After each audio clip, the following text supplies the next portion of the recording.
Welcome to The Explainer. Today, we're digging into an ancient philosophy that feels like it was made for our modern, divided world. We're going to break down a lecture on Madhyamaka philosophy to see if it holds a truly practical guide for how we can navigate all the conflict and maybe find some common ground. You know how it is, right? It feels like we're constantly being asked to pick a side. We're sort of trying to see everything through this lens of opposition, a non-stop battle between black and white. And honestly, it can feel like there's no way out. Well, this is where an ancient Buddhist philosophy called Madhyamaka comes in, and it makes a really radical claim.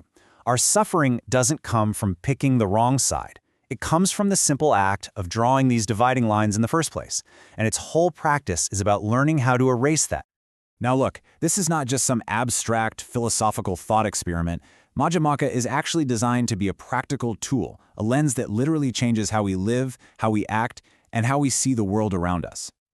As Professor Kim Sung-chil points out in the lecture we're drawing from, a philosophy like this is pretty much useless if it doesn't actually connect to the real world, if it doesn't change the way we live our lives.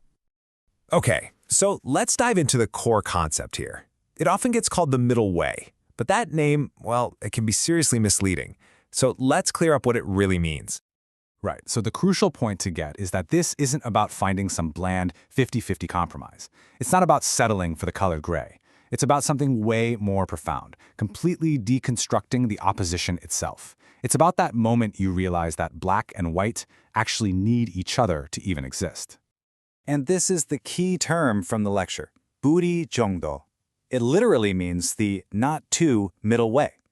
So it's a path that doesn't just walk between opposites, it completely transcends them by showing how they were never really separate in the first place. So, okay, that's the theory. But what does this actually look like in real life? Well, there's this incredibly powerful story from Buddhist scripture that just brings this whole idea to life. So meet Kisagatami. She's a mother who is just lost in her grief. She's wandering her village, clutching her dead son, completely unable to accept what's happened. And in her mind, her tragedy is unique. It's this singular, unbearable pain that has happened only to her. She goes to the Buddha, desperate for a cure, and he gives her this really strange task. He says, "Sure, I can bring your son back to life, but first, you have to bring me a mustard seed from a home that has never, ever known death." And so, believing she's found a cure, she sets off. So she goes to the first house, and yeah, they have a mustard seed, but then they tell her about the father they lost. At the next house, it's a wife. The next, a brother. Door after door after door. The story is the same. And her frantic search for this one special seed slowly becomes this profound lesson in shared humanity. And that's when it hits her. The healing didn't come from a magical seed. Her healing began the moment she dismantled that harsh line between her isolated suffering and the universal suffering of everyone else. Her pain wasn't a wall separating her from the world, it was actually a bridge connecting her to it. So that's how this works on a personal level. Now let's see how this same exact principle can totally reframe our understanding of our actions, even something as simple as generosity.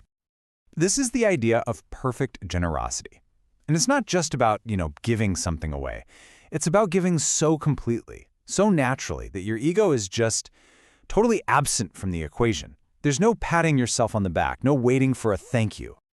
The philosophy breaks it down like this.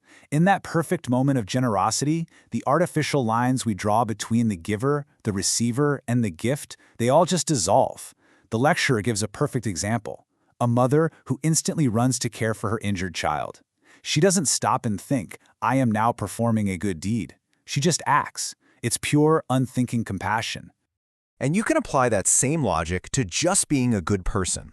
The highest form of morality isn't about consciously checking boxes to earn a good person sticker. It's when being virtuous becomes so ingrained in you, so natural, that you just do the right thing without even thinking about it. Okay, now this is where the philosophy really scales up in an incredibly powerful way. It doesn't just stay in your head. It becomes an engine for massive social change. I mean, think about it. Once you start to truly see the dividing lines between us and them as artificial, as totally made up, how can you just stand by and ignore the suffering that those lines create? It almost compels you to act against injustice and oppression. The source lecture connects this philosophy directly to some of the most important movements in modern history. Think about Gandhi, who just refused to accept the dichotomy of colonizer versus colonized, or Dr. Martin Luther King Jr. working to dismantle the brutal color line. When Muhammad Ali resisted an unjust war, he was rejecting a false division. In their own ways, they were all practicing this philosophy of erasing artificial lines. You see, their moral authority, their real power, it didn't come from just choosing a side and fighting harder. It came from fundamentally rejecting the entire premise of the fight. They chose to stand on that shared ground of our common humanity, that all those artificial lines try to make us forget. And that, right there, is the core takeaway.